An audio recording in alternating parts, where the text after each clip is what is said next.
घरी आल्यानंतर प्रत्येक गोष्ट माझ्याशी शेअर करते.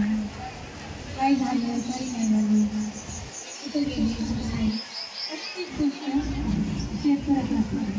काही खाल्लं पिल्लं काही झालं तर काय झालं नाही काय झालं अशी कोणतीच गोष्ट ठेवत नाही ती माझ्यापासून बघत. तिथे आलेल्या सगळ्या गोष्टी आहेत. त्यांनी पण आपल्या गोष्टीमध्ये अशी काळजी घेतली तर होणारे अनुभव जे आहेत ते 80% तरी होणार नाही. मेन म्हणलं तर प्रत्येक आईने आपल्या मुलीची मैत्रीण व्हायला पाहिजे अगोदर, नंतर आई. तेच मला